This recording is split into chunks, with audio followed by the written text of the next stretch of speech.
as a community school in their community, the money here at the Salome Oreña campus, which is located at Upper Manhattan, Washington Heights. Hi, I'm sorry to interrupt you, Dr. Cortez. Anita, okay, I'm looks like trying the to- iPhone did mute. Okay, got it. No problem. Could I continue? Yeah. Okay. Please. Yes. I'm sorry about that. No, that's okay. Don't worry about it. But just like Kathy was summarizing, there's so many different initiatives here at the community school campus. We happen to be one of the flagship schools, the one in 1992 that was initiated in New York City. So there's a lot of robust programs and initiatives that are being run here at the campus, in addition to the adolescent literacy component. We started the adolescent literacy component, I believe, back in 2016, and in which DYCD had gracefully awarded us the opportunity to work with 6th graders and one of our school partners, and actually have the 6th graders work around technology and build up literacy skills and their abilities and capacity with different motive in terms of technology, the arts, and different enrichment components. We actually integrated our adolescent literacy component with our regular after-school program, so that it can maximize the opportunity for the kids. Currently, our literacy program enrolls 29 children, which we have enrolled 32. And we have been working now 6th grade, 7th grade, and 8th grade. And I believe this is our 2nd year for each grade to run over. So we've been since 2016 working this program. It's been successful in that kids get to choose after their literacy component what clubs they want to explore so that they could better build up on their capacity or knowledge on exploring what are their interests. As you know, middle school is a very interesting stage of our development. And this is where children learn to make choices and also learn what they like and what they don't like about themselves, right? So I don't know if you have any questions at any point, but we like to think that it's a successful program. We work with teachers from the schools. They're the ones that actually facilitate all the literacy components in the program. And that's pretty much in a nutshell what we do. Hi, this is Jackie. How are you? Hi, Jackie. Okay, so my question, maybe I missed because I came in a little late. I was trying to get in. What are the ages? Oh, 6th grade, which is like 10 years old, 10, 11 years old, depending on when the child was born, but it's from 10 to 14. So it's 6th, 7th, and 8th grades. But the literacy started with 6th grade, and it's a posse of children who come together and they stick together in the program for 3 years. So these 29 children, they start at 6th grade, they create a community of learners, and they design their logo for that particular posse. They design their own shirts and activities that they want to do. And there's a lot of leadership components to it. And they grow together from 6th grade all the way to 8th grade. We just happen to have 3 posses now that have developed throughout since 2016. So we have a posse of 6th graders, a posse of 7th graders, and a posse of 8th graders. Does that answer your question? I don't hear you, you're mute. Anita muted me, so I'm That's okay. Okay, so that did answer my question. So what you're saying is you group them up. Yes. Okay. And we like to think them as posses because they start to be their own support system, and they help each other in all the capacities while they're developing together. Oh, okay, okay. Thank And- you. And in You- college, they'll call them a cohort. Yes. Yes.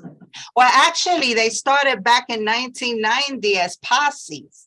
Ah, He just recently started calling them cohorts. But I'm not sure if you're aware of the Posse Foundation. oh, yes. I am. Yes, back in the 90s. So we were part of that too. Oh, good. Good, good. Any other questions? Any other questions for Dr. Cortez? Real quick, Dr. Cortez, I know you mentioned since 2016. Just briefly touch on, how you've pivoted back, since, the early stages of the pandemic. I'm sure that has obviously affected operations in a big way. Once we're hearing a lot of these presentations, it's interesting to see how people have been able to try to sustain during the pandemic and how they've recovered post-pandemic, being at a lot of these services. The crux of it is being in person, the real crux of it is being face to face with people. But if you could spend a couple of minutes on how it affected the program and what you've done to kind of recover some of those big components kind of post-pandemic, if that makes sense. No, that definitely makes sense. And that's an excellent question, because it has not been easy. However, we did really very good during the pandemic in that the literacy team that's made up of teachers and administrative staff anticipated that this may take us longer than maybe a week or two when the epidemic started. And they had already been working, since they work in the school, they had already been working in platforms like Microsoft, platforms and Zoom and all these kinds. It was that team that built up my management team's capacity to work with these platforms. And because of that week where schools were closed, we took advantage of that, and the entire team started to learn from these teachers. And we got on platforms quickly. We were able to provide these services and programs via online without skipping a beat. And not only because it was adolescent, but I also oversee the Sonic programs for DYCD, and we're responsible for over 250 children aside from literacy that also took advantage of after-school programs and creative facilitation throughout COVID. Thanks for answering. That's great to hear. And you really touched on it. This is that age group where, this is the right time to grab them. Some may say you need to even grab them a little bit earlier, but certainly that middle school age group, this is where that focus should be. So that's great to hear. Kudos to you and your team, Dr. Fontaine. Thank you so much. I I believe see a hand up. Yeah. Yeah, I believe Brenda has a question. Unmute, Brenda. Yeah, sorry, I was trying to put my hand down. Oh, Hello, Ms. Cortez. My name is Brenda Temple. I'm from Rockaway 14. And I have a serious question. We are facing a crisis in public housing right now. And I wanted to know if you have seen an impact as a result to some of the developments being privatized, where some of the families might have been evicted, or maybe people coming from the homeless shelter. What kind of impact are you seeing on the children? And are you doing anything to support either the privatization or to stay stable under Section 9? Okay, so we are seeing some of the same kind of impact on children and families here at Washington Heights, because the community is changing drastically. And a lot of families have been encouraged, for lack of a better word, to move to facilities and communities where they could actually afford. A lot of that is impacting our enrollment in schools. They're impacting the services we provide to the community in every area, adult program, literacy, young people. In terms of the need for social and emotional development is also very, very high in this community as a result of all of these changes, including COVID. We have been, we run a middle school to high school campus, and throughout the years, we have been used to mastering, right, if you will, the stages of that development of teens, tweens.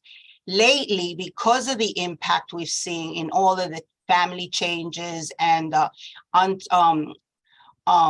insecurities of homes and food, and in the 2 years to 3 years that we've lost in terms of socializing the kids, we have had to build up the capacity of our staff to start in the early childhood stages and to recognize that a 6th grader is really a 4th grader socially and emotionally. An 8th grader is a 6th grader socially and emotionally. And we are right now experiencing a lot of those behaviors, even on a high level, where our partners, the school partners, and us, the CBO, are constantly looking for initiatives and ways to support these families. I mean, we don't have the answers. We really don't. I think everybody is in the same place trying to figure it out. But we do know that if children are displaying a delay in their learning development and in their social development, that we know what to do with that, to train up staff, to do a lot of, I do a lot of professional development for teachers and for parents around social and emotional development and around managing these stressors, right, that are plaguing all of us nowadays, the changes in community. So Yeah. we're going through the same thing, Brenda, unfortunately, and we just have to come together as a community to try to figure it out. I was just wondering if you can use your power to confront the elected officials and let them know that privatization is not the answer because it causes evictions and displacement, and you're disrupting families, which hence is your programs that you're talking about after the fact. But is there something that you're doing to support the stability of public housing for us to get the funds from the government?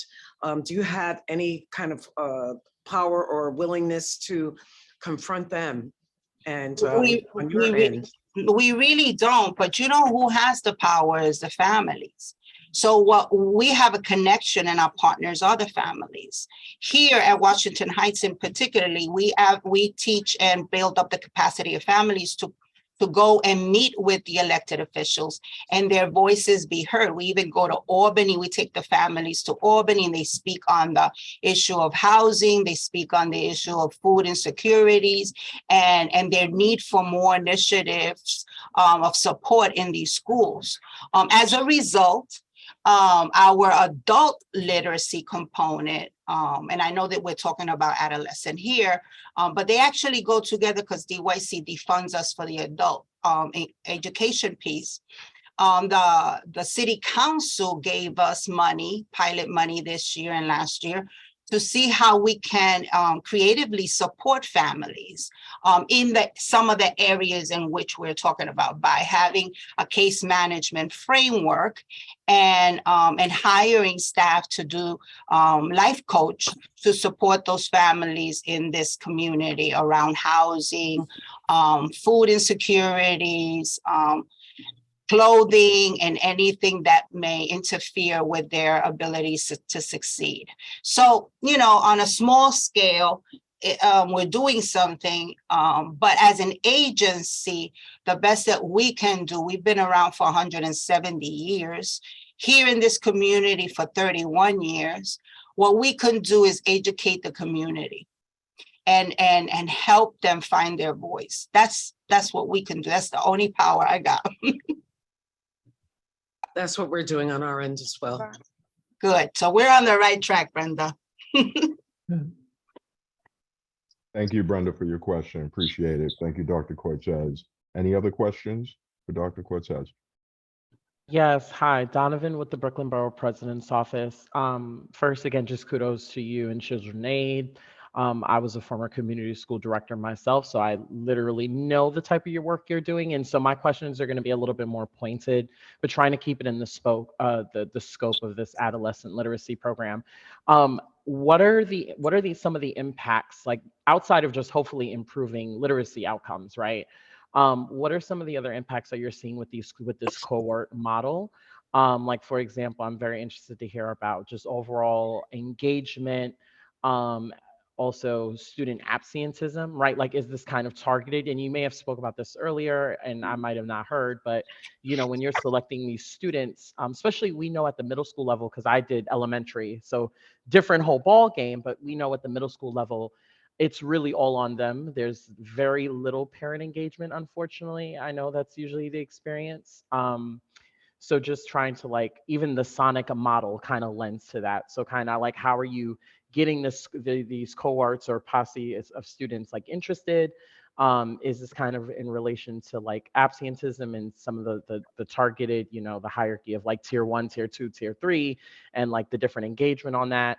So I would love to hear about that. And then also just if there's any alignment with some of the chancellors' reimagining of literacy education, because as you say, there's significant delays, right? And so phonics typically is talked about at the elementary school level, but phonics probably needs to be embedded more at the middle school level for ELA as well. So I'm just curious if you could speak a little bit to that.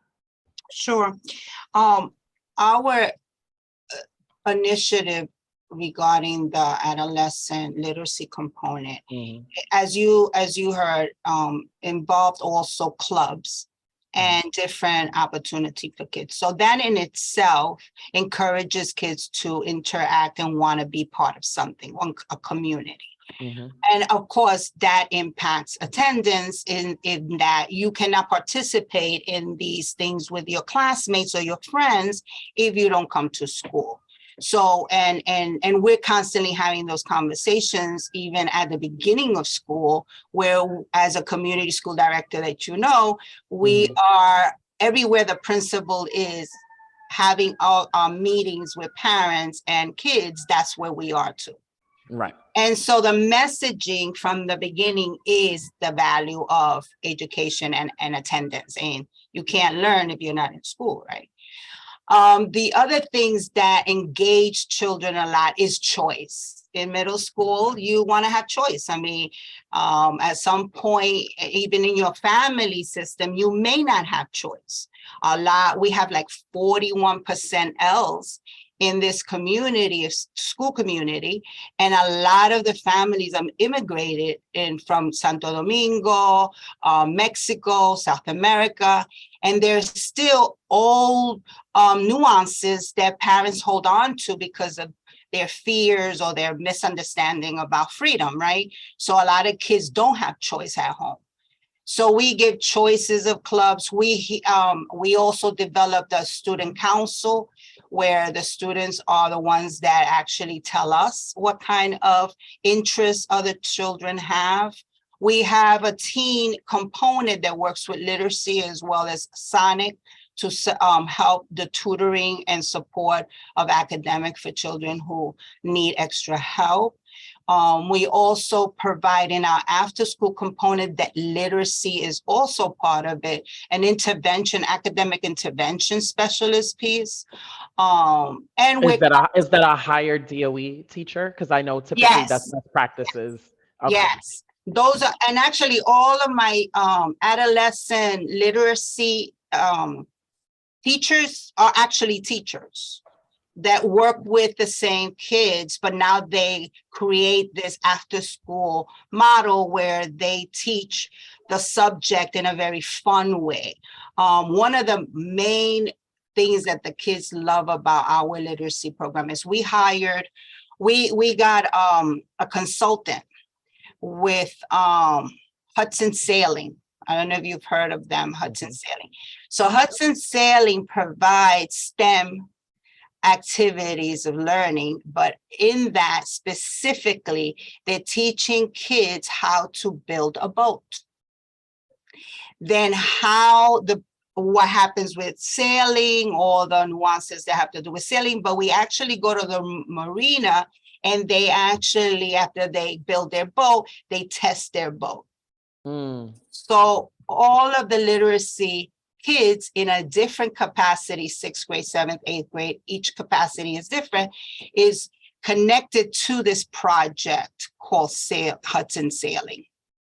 They love this because after they completed their boat, they actually have an activity where they invite their family so that they can bless the boat.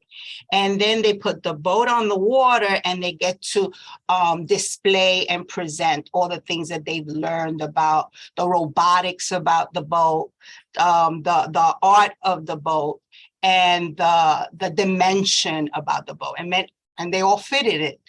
So it's really exciting and they love it. They really, really love it. So my suggestion is looking for the things that kids really like, hearing their voice and giving them an opportunity to engage in those activities.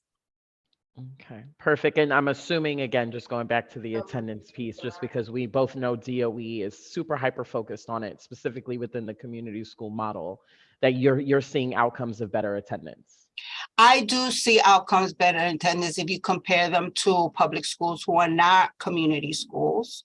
Well, or do not specifically have- your school and your impact, because we Yeah, know not all we community think schools so. are Yeah, equal. we think so. I mean, Okay. attendance is always going to be an issue everywhere. Frankly, if it isn't one thing in one community is another. One of our downfalls here in terms of attendance, I would say, it depends on the season. The children go away to their countries and they go and they visit their grandmother, and sometimes they actually stay. We find that we have to talk more about attendance with this community because a lot of them come from different countries that don't give education a priority like we do in this country. So it's a struggle with us as well everywhere, but we do find that there is higher attendance when we engage children in the things that they like and they choose.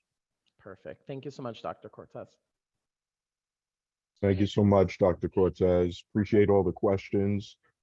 In the interest of time, we do have another presentation. So if there are any other further questions, please share it in the chat or share it with Anita. I'm sure Anita has Dr. Cortez's contact information in the event you want to reach out to We will- her to further We will the get conversation. answers to all questions.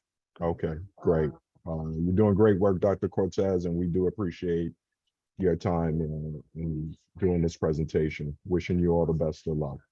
Thank you so much, and it's a pleasure being here. Appreciate it.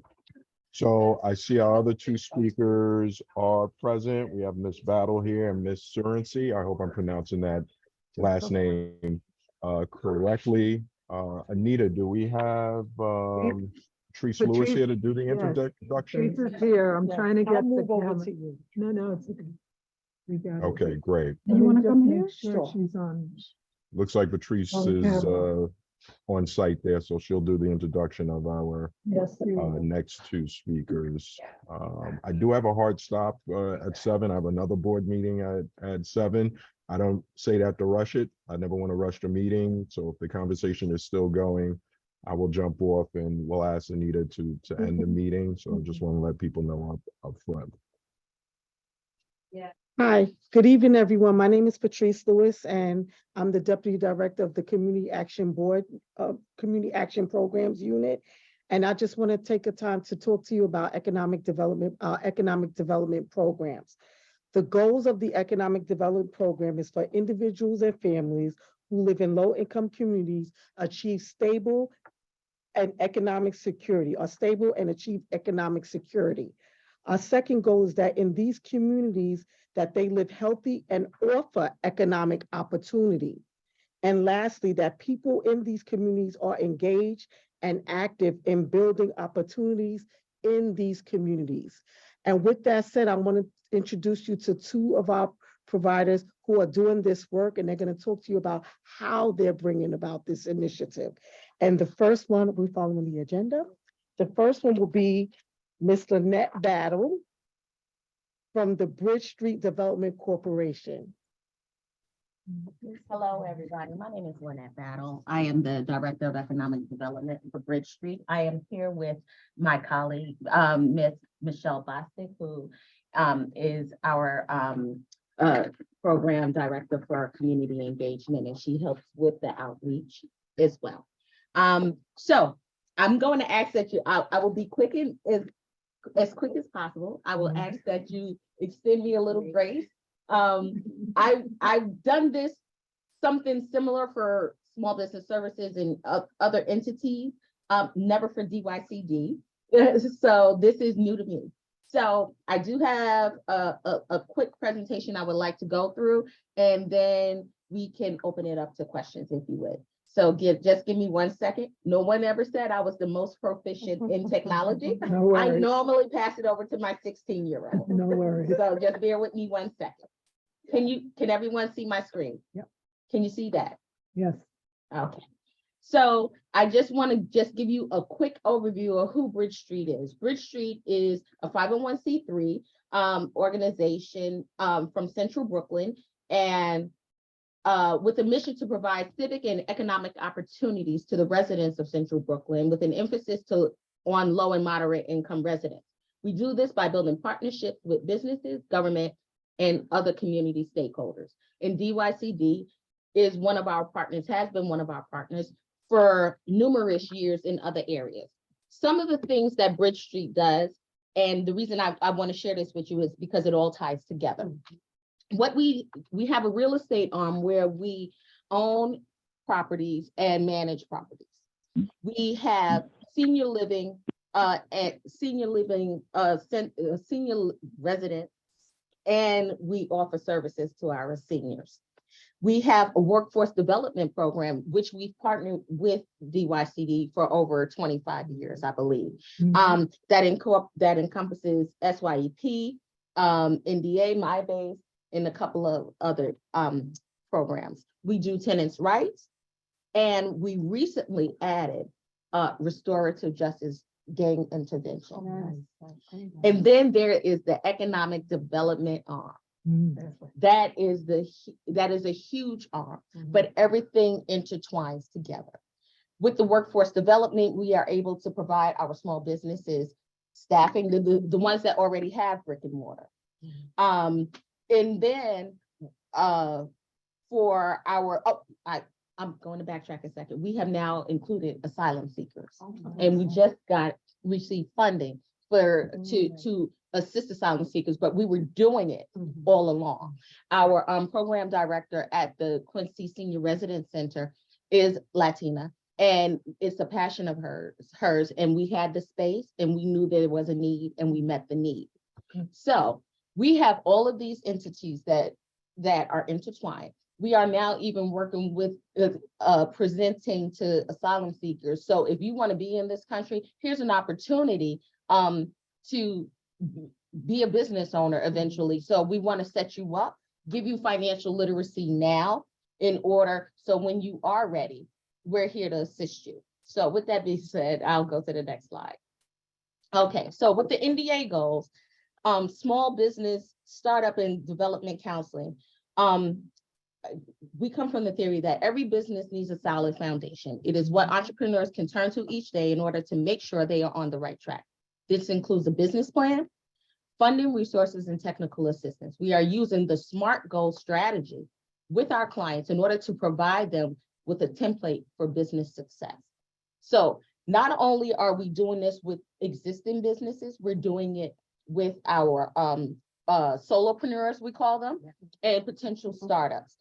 And starting this month, April, excuse me, our youth workforce programs will be receiving courses from my team on economic development, turning their passion into potential.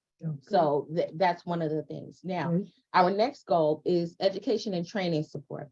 Our partnerships, we have partnerships with Citibank, Chase Bank, and Impact Brooklyn.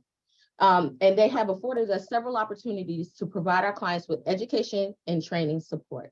This includes virtual and in-person workshops, i.e. digital marketing, business finances 101, personal finances as well, and grant writing. The grant writing, we just recently did a workshop beginning of the year, Meet the Grant Writers. We're working with nonprofits. I'm going to back that up as well. Nonprofits are businesses as well, and people forget that.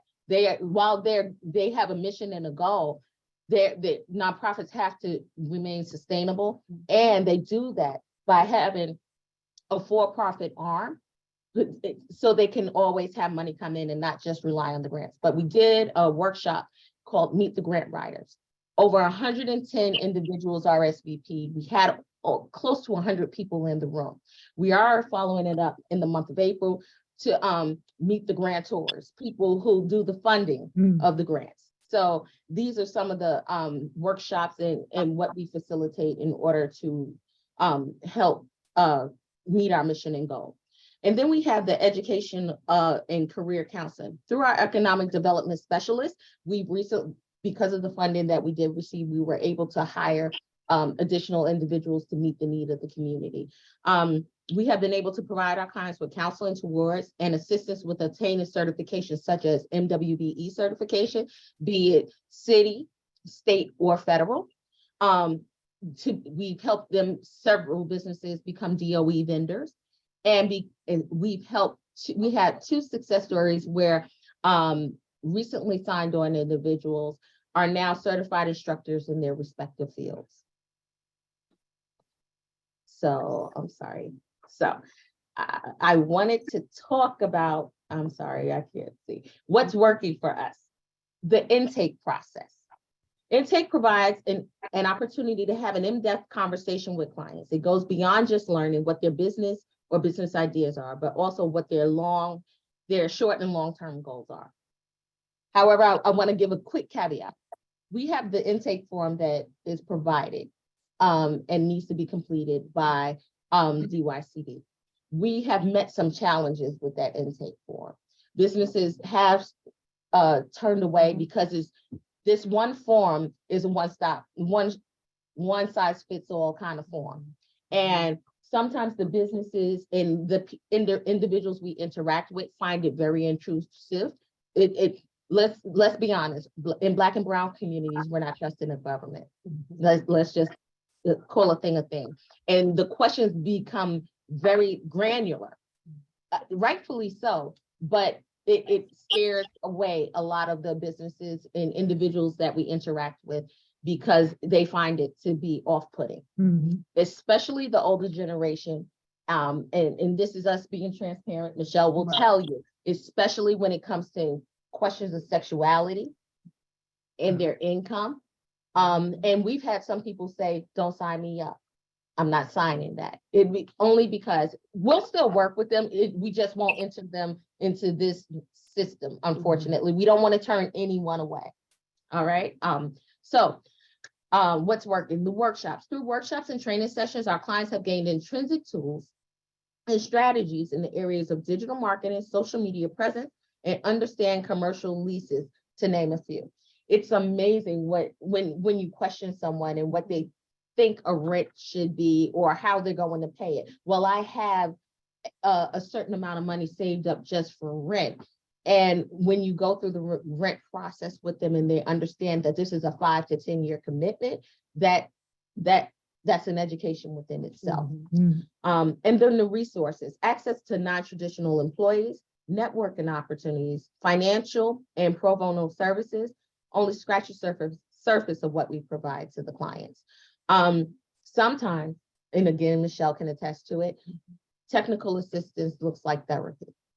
It's being there it's for us being there to be a sounding board for these individuals. And it's in that, us being a sounding board and allowing them the opportunity to speak and asking questions just to see where they are. They work it out in themselves. They come to their own answer and conclusion. And then it's the follow-up. One of the asks of this grant is that we touch the client at least once within 30 days. And that's a great thing to have in place. Our follow-up process includes bi-weekly contact with our clients, where we review any changes and updates, as well as celebrate accomplishments and their ability to utilize the resources they have been provided. We get in our own heads, and we're our own worst enemies and our own biggest critics. So we act as cheerleaders to say, good job. Okay, or if you fell, but you get back up. Here, this is what we're going to do to move forward. So they're not stuck and we're constantly moving. Okay. Our challenges, funding. All right, one of the biggest challenges that we have encountered is not being able to provide businesses and startups with direct funding, and being able to provide micro grants. So we're trying to figure out how exactly we can be able to mitigate that and make that happen. And then staffing. Without adequate staffing, the business owners that we connect with are unable to participate in both in-person and virtual meetings. Now, in total transparency, there's a requirement of 12 meetings for the business owners to come and participate in.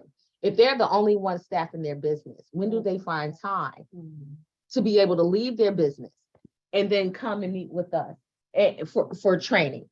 So what we're seeing is, if we cannot go into the store directly or the business directly and help them one-on-one or give them a training one-on-one, they'll come in the room virtually while there's a client and while they're at their business. So that has worked best for us as opposed to the in-person meetings. So just me being transparent. I would like to offer at this moment, I'm going to stop for a second. I have to stop sharing my screen and start back over, because I would like for you to hear from our clients directly, if you would allow me. So give me 1 second, because I made a mistake. I was supposed to hit the share sound button.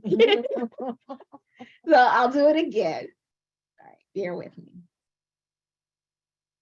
Okay, share sound, optimize the video clip. I think I got it. Access much needed capital, and just gives you information. Okay, we're going to start her over.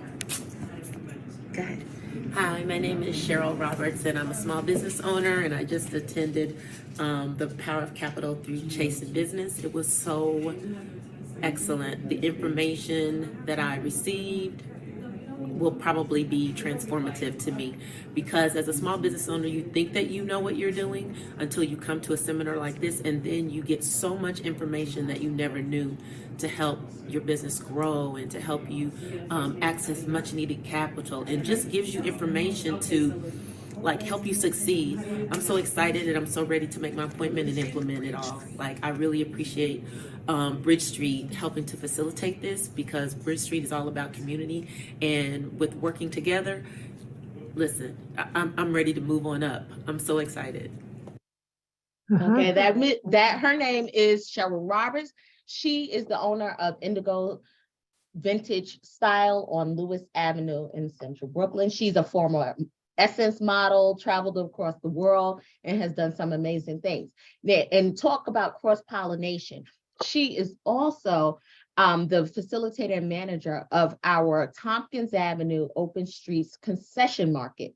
So anyone who wants to be in her market signs on with Bridge Street to receive economic development technical assistance. So she is serving in more than one capacity. She is also a member of the Merchants Association and a leader in the community. And then we have this young man. CEO and I'm sorry. Hello, my name is Kimani Slade. I'm an entrepreneur, CEO and owner of UPN LLC here with Bridge Street. It was a phenomenal event. It was very, very informative. It's a lot of information that's deprived from our community, but today's event really shine light on multiple different things that can progress our community. And I definitely believe that this is beneficial for almost anyone that's looking to, create generational wealth or perhaps become a independent individual. So I do appreciate Chase and Bridge Street for creating this this event today. Okay. And the last, My name is okay. Kimani. Okay, and then the last individual is, he'll introduce himself, I'm sorry. Space, Tompkins Avenue, Bed-Stuy. Start again, Ms. sorry. Harvey Leon, co-owner to the Vice and Leon Shop, Vintage Boutique and Community Space, Tompkins Avenue, Bed-Stuy.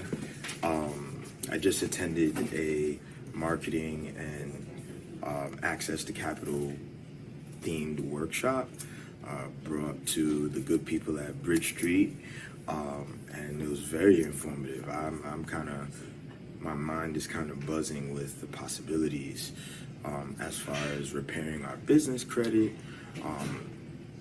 repairing our personal credit, getting more access to capital techniques I could use, and a lot of brand identity questions that are really important to ask ourselves and to answer. So I just learned a whole lot about access to resources and how we can further refine our brand identity and connect with the community in a much bigger way. So shout to Bridge Street, thank you. So so those are just a few of the testimonials that we received. So why we appreciate DYCD. The grant targets LMI and BIPOC business owners and potential entrepreneurs and provides them with direct access to resources that they are traditionally disenfranchised from and have been outside of their reach. So we are appreciative of this program, and we thank you for supporting us and helping us further reach our individuals. Oh, sorry. Oops. Okay. How DYCD can provide additional help? I'm just plugging in over here. Although we understand that we live in a digital age, we have found that person-to-person interactions are more effective for business owners as clients and us as a provider. For example, just navigating when looking to unlock categories in the portal, there's significant delay between requesting updates and response time. Being able to speak to an actual individual significantly decreases lag time and our ability to service our clients. Sometimes it's just easier and greater to be able to pick up the phone and ask a question. Sure. So we've been having a couple of challenges navigating the portal and wanting to make updates. Okay. So yes, we've been sat through several great trainings. However, when you're putting it into practice in real time, what you've learned will sometime escape you. So that's it for me. Now I'm open for any questions that you may have. Thank you so much for that presentation, Ms. Battle. A lot of great information. Want to open it up for maybe one question. I know we still have one more presenter, so we want to give some time for that individual to present, but we'll open up for any question that someone may have. Wait, I answered everybody's question. They're gonna wait till Martina speaks, and then they're gonna have the questions. And we'll be here as long as there are questions to answer, so. Well, I had raised my hand for a question, but I'll put it in the chat just to be sensitive for time. Okay, thank you, Don. Great. Now, guys, I also have Martina Sorensi, who's the program director for Brooklyn Bureau of Community Services, and she's going to present about her economic development program. Okay. All right, so I'm going to share my screen, or you're going to pull it up? I'll share mine. You share yours. Okay.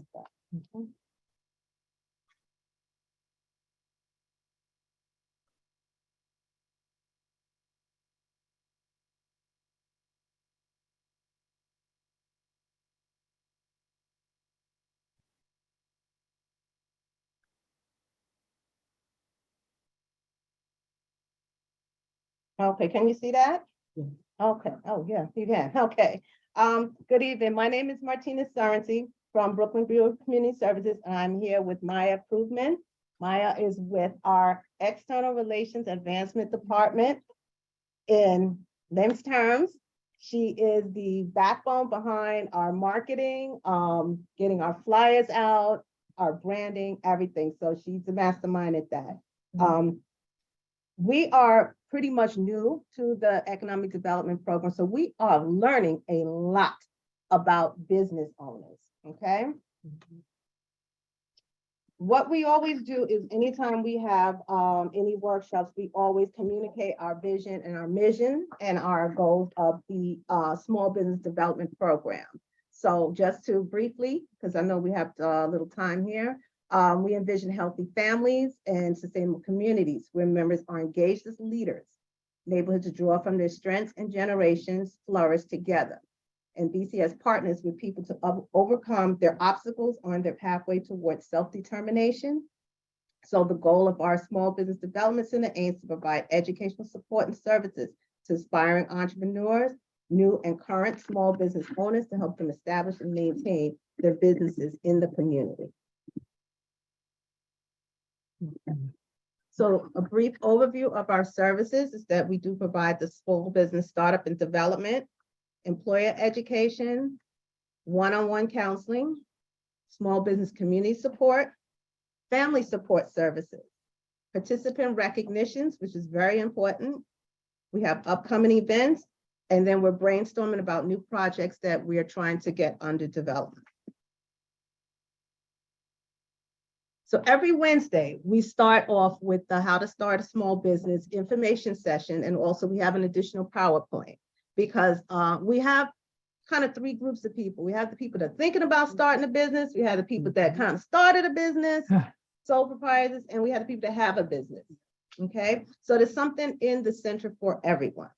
So on Wednesdays, we go through the 10 steps to start, how to start a business. We do have some sole proprietors that actually come into this workshop and they realize, oops, I missed a step.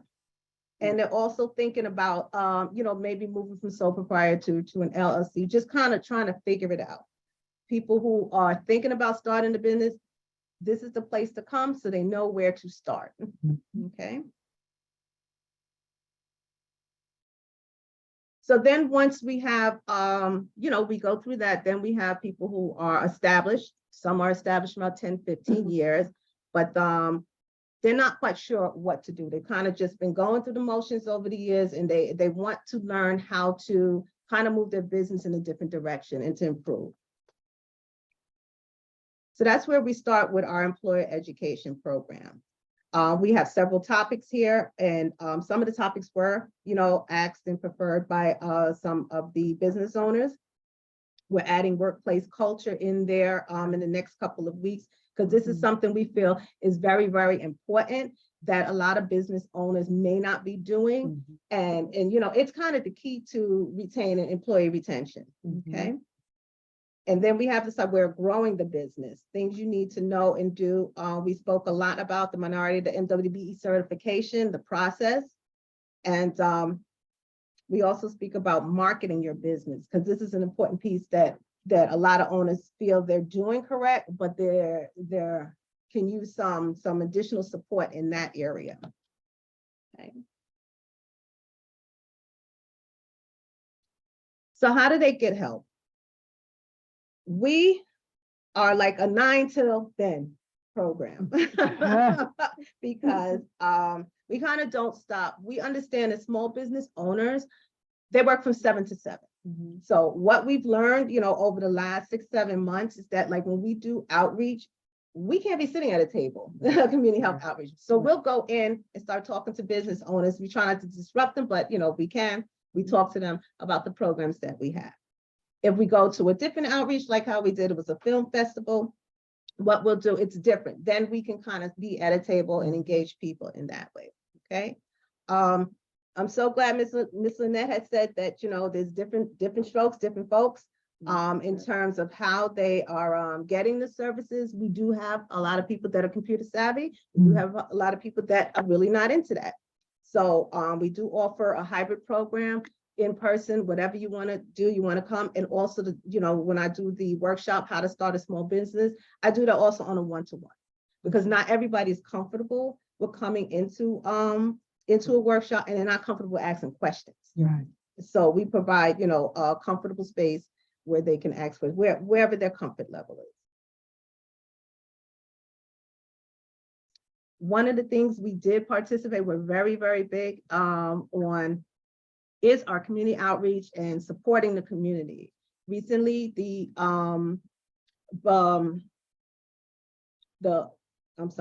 recently the Black-owned Brownsville was honored, and we attended a film festival, which was nice. And this was a film, the Sunrise in the East, and it was about you know, an African cultural organization that was founded in 1969.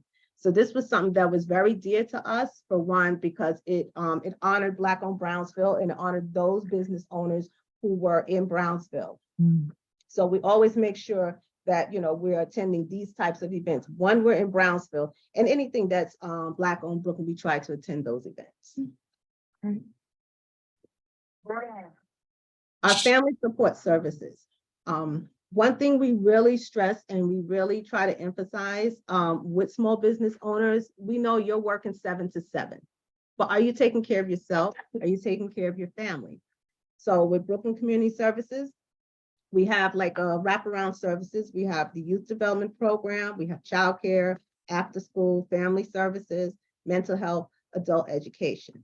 And with our youth development program comes some youth employment programs. So anybody that, any small business that is enrolled in our program can participate as a work site for the youth. And also we make sure that they have the necessary resources that they need. And I'm getting different people. I just got a veteran the other day. So we're gonna be looking for some resources for him, for small business. Okay. My favorite. Recognition of our small business superstars. This is a real small business superstar. He was a sole proprietor. He is now established an LLC with the help of Brooklyn Community Services. And he actually is helping some of my other participants with their branding and their logos. And what I love most is kind of the learning process that we're getting from these business owners, like things that I never would have thought about. We're learning that. So what I do love most is the networking that we have, because we'll get someone who's seasoned, 15 years, and they'll definitely share, because in our workshops, they're very, very interactive. What we have coming up, this is Miss Anita Pierce of 11375. She is one of our partners, which helps us with the workshop facilitation. Miss Pierce is born and raised in Brownsville. So this partnership is very, very dear and deep and personal for her. And she loves what we're doing for the community with this partnership. So she is hosting a business brunch on April the 8th. And a few of us are going up there and to get some real great rural business experience with her. Lovely. Great person. So some of our other upcoming events on March the 29th is the National Mom and Pop Small Business Owners Recognition. And we're getting the community involved. We're asking the community to vote on your favorite mom and pop store, your favorite small business. And, you know, we'll do like a lottery, and whoever wins that, they'll get a special prize. And the person who nominated you will also get something as well. So we have a small business resource fair that's going to be coming up on April the 26th. For one, we're also going to use that as recruiting, and also to make sure that, you know, all of our participants know of the different resources that are available for small business owners. We're also working on a small business pop-up shop. And this is actually a great recruiting strategy, because if you know anything about a pop-up shop, they have to pay for the table, $150, maybe even more, whereas we're offering a free space, and we can, you know, you can do what you have to do with your business. You can sell stuff, or you can market or whatever, or take orders. So with the key takeaways that we leave with our participants is, you know, you have to think about your business as a series, and you have to be able to want to work with that. What you put into it is what you're definitely going to get out of it. And we are here to support you. So we also make sure they go through these 6 steps of visioning and researching and planning and starting their business, managing it, and getting the support and the networking that you need for it and growing it.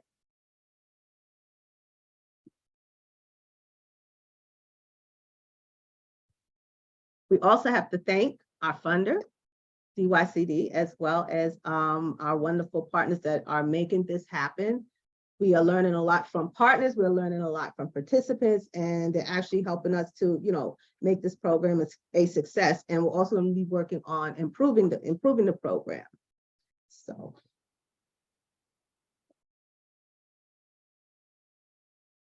How we usually encourage people to enroll in the program is that we circulate our flyers. Our flyers are also on Brownsville Now. They're on our Instagram. They are in small business shops. We try to get people to kind of scan the QR code and we can reach out to them as opposed to putting a whole flyer out with information on it, and then everybody's kind of all over the place. One thing I did like, what Ms. Lynette brought up was the fact of the application, because we're going through that too. When you scan this QR code, what it does, it goes to a Google Sheet. So the Google Sheet has the same information on it, but they'll fill out the Google Sheet. But then now when it comes to us presented, we transfer the information onto the application. Sometimes it's a culture shock for them because they see DYCD, this big city, and they want a lot and this and that. So that's something we're kind of, trying to work with. But, we also try to explain to them, this is a free program. And in order for us to continue bringing these services in, we have, everybody's accountable and answers to somebody. So we have to make sure that, goals are met. Is it really working for you? Because why have something in the community that's not working? Sometimes people understand, but sometimes people don't. So it's a challenge. It's a challenge. We're going to figure out how to work with that. But one of the things that are working for us is the networking, and the fact that people going through those 10 steps, they're realizing they missed a step. They're realizing now I know the steps. So it's kind of helping people get started or get organized. Our participants are starting to understand. I really push the importance of that business plan. For one, because you can't do anything without a business plan. If you're trying to expand, you need the business plan. And we also thank everybody, our participants, our community, anybody small business, anybody that is a part of, our small business program and helping to make it successful. We are looking to improve. We are also looking to expand any way possible. Wonderful. Both of you. Wow.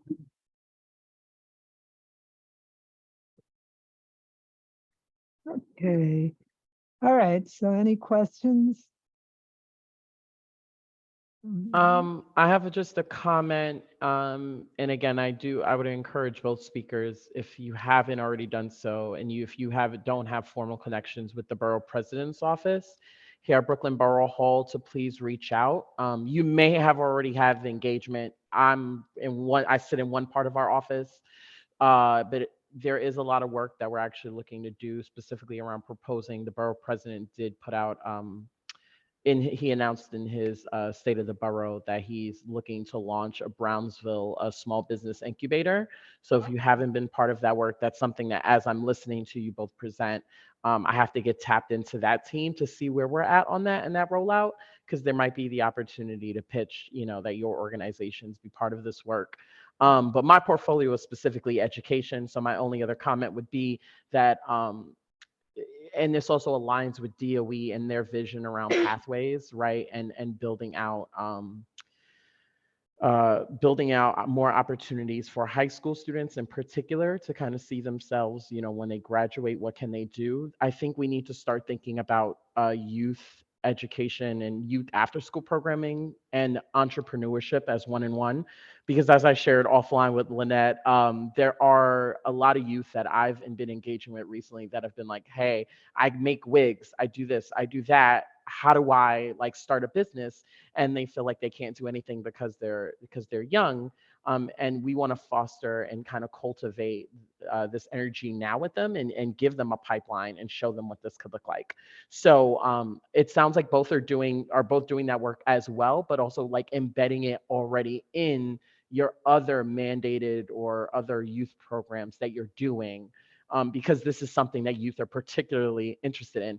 We know that this this generation is actually less likely to go to college. They're not interested, right? But also they might not be excited when they hear about vocational training, entrepreneurship, which they're seeing on Twitter, which they're seeing on Instagram and all other social media things, right? Like they're seeing folks their age as entrepreneurs. So again, I think this is the right opportunity to kind of tap into that market and kind of embed it in an after school program or other things like that. I think it's also something to explore. So it sounds like great work. I've put my information in the chat, specifically Lynette, but I'll put my email as well, just in the general chat, and let's reach out. If you don't have these formal connections with our office, I don't want this to be the last time that we hear from the both of you.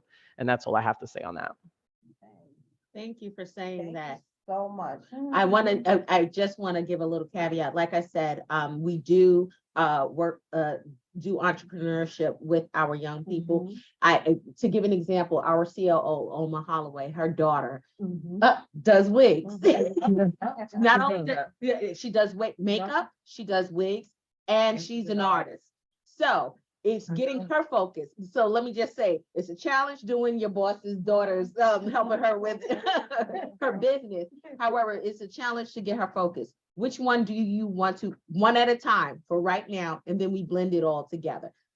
So which one are we doing? So we're right now, we're in the planning stages of helping her get to where she needs to go. But this young lady is talented, and she sees it as a revenue stream that she can take anywhere she goes in life. So that's the type of work that we are doing on a granular level. And we also do a youth showcase on our Tompkins Avenue open streets, where we have youthpreneurs selling their wares. We have about 5,000 to 10,000 people any given Sunday at our open streets event, and they gain access and learn how to navigate that. And we can definitely partner. We would love for you to bring your business owner to Tompkins Avenue as well, because it's access, and access. So thank you. That's right. Lovely. That's right. And Donovan, thank you for that information, because we have our Youth Stand United program actually has a career day coming up and in my building, and I will be attending that. So now you just gave me a nice idea to kind of engage them with entrepreneurship. So definitely thank you for that. And please feel free to invite our office, particularly me, to that. I would love to kind of see this. Yeah. And our programs are geared towards for young people who, you know, we all know the girl who used to do hair in the apartment, and she wants to own her own business. The brother who cuts hair in his house, who wants to own a business. And, you know, so we encourage these potential entrepreneurs to join our program and get these services. So kudos. Yeah, I think there's some formal partnerships that if you haven't had these conversations with DOE on an upper level, you should be, because this is exactly what the chancellor is talking about. Right. So this is the opportunity, like outside of your funding that you're getting from DYCD, it's also an opportunity, but to be potentially in partnership with DOE and be able to then leverage DOE resources, because you're in alignment here. We're saying the same thing. We want students to be able to come out and see a future for themselves, whether it be formally college, entrepreneurship, so on and so forth. So I think there's more that there maybe should be a discussion here, and other ways in which organizations like those that have presented today can partner in this way. The woman who sells fruits out of her house. Oh, okay. The woman who sells fruits out of her house is a potential business. Patrice, can I just said, can you give us a list of this program in the other boroughs as well, so I could share with all the members? We have 13 economic development programs, and I'll share them with all of you. Oh, okay. Yep. Thank you. Throughout Brooklyn, Manhattan, Bronx, Queens. Yes. I'll share it with you, Anita. No problem. Thank you. We'll share that with all of the members, and the NAB and the CAB members. Yes. Any other questions? Greg had to leave because he had another meeting, so I'm standing in for him. Maritza, you have a question? I see a hand. No, I don't. Okay, Sorry. no, it's fine. Here's a question from Leslie about Oh. entrepreneurs that are performing artists. And I want to say to her, we do help all entrepreneurs that are performing artists because that gains them access to be a vendor with the Department of Transportation for the Open Streets events. Yeah. So when you're looking for entertainment, be face painter, singer, things of that nature, we work with them on that as well. And those are some of the goals.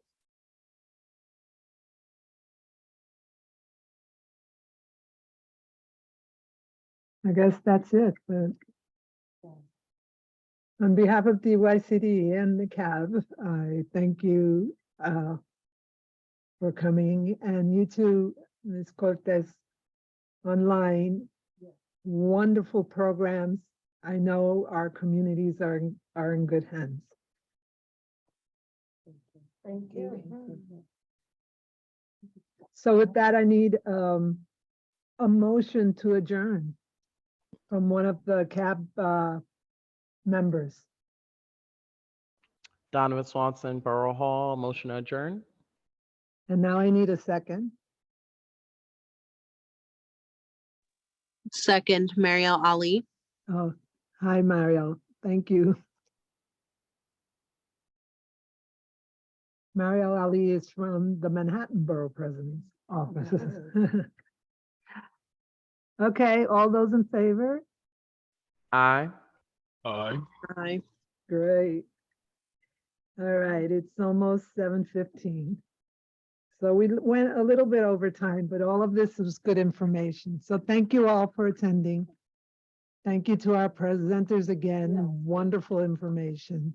And you should tell your fellow CAB members and your fellow NAB members that this program committee showcases all of the NDA programs that we have. So, and it happens always 2 weeks before the CAB in full meeting. So everybody have a good evening. Thank you.